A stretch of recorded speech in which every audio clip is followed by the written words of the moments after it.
Academic achievements, masked smiles, and the high life of student entertainment and networking.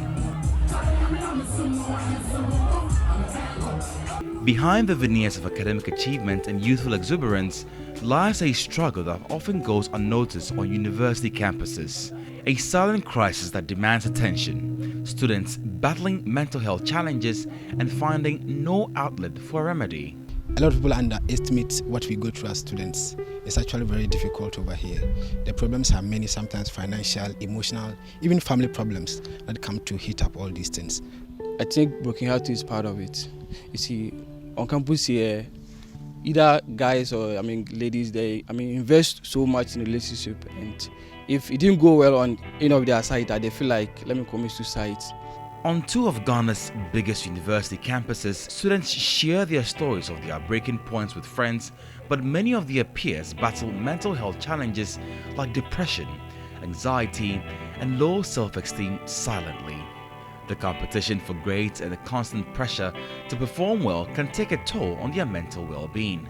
Academic stress and the absence of activities for students to engage in to relieve those stress. Maybe the person is suffering from a psychological or an emotional issue, and the person doesn't necessarily have somebody he or she will talk to. So when it happens like that, then it becomes obvious for the person to use the available alternatives. These personal accounts shed light on underlying issues faced by students on university campuses: academic pressure, social isolation, financial stress, and the stigma surrounding mental health contribute to their struggles. But what can be done to address this crisis?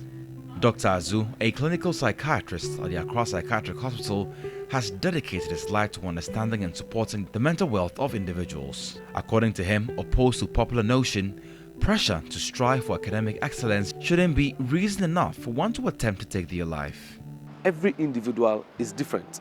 We have some people who are genetically predisposed, and because of because of their vulnerability, they are unable to cope with these stresses. So it is not necessarily these institutions. For instance, if you come to medical school, the training is done such that you are able to come out with a particular minimum to be able to do a particular amount of job. If you are a footballer, your training is done so that you are able to achieve a particular result on the field. You understand what I'm trying to say? You cannot lower these standards. However, people would sometimes need help in order to be able to cope with these stresses. So from where I stand, it is not really about the institutions, it's not really about the lack of morality, and it's not really about what they do.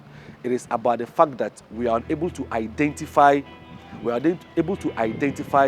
these situations early enough in order for us to give people to help people with solutions. He is of the view individuals who have attempted suicide or committed suicide have a mental health illness predisposition. If you look at the accounts for suicide, actually the statistics say that it's about 90% of people who commit suicide have a mental illness. And that is what would usually account for suicide. But it is not in all cases of suicide that are actually as a result of mental illnesses. They vary, but majority of them are as a result of mental illnesses. So how then can students cope with the pressures of life on campus? He wants students to reach out and seek help from counselors within their respective institutions. You cannot control what people do to you. You cannot control the things that are happening around you. So if you're a student, you cannot control your academic studies, as in what the teachers are teaching you, what they demand of you. You cannot control the economy. But one thing you can control is how you react to these actions. So your reactions are very important.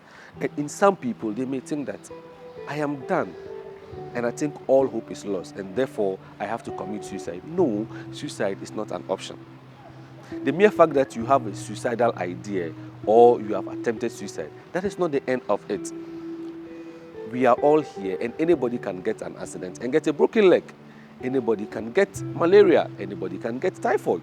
And so I would entreat you, if you do have suicidal ideas, if you do feel that certain aspect of your life, your emotions or your behavior has changed and it is unusual of you, please, and I beg of you again, do not be afraid to seek help. Since 2017, there have been 10 alleged recorded cases of suicides on the Legon and KNUST campuses, serving as a stark reminder of the magnitude of this crisis. Let us confront the challenges, raise awareness, and work towards building a campus environment that nurtures not only academic excellence but also the emotional well-being of our students. Emmanuel Samani, TV3 News, Accra.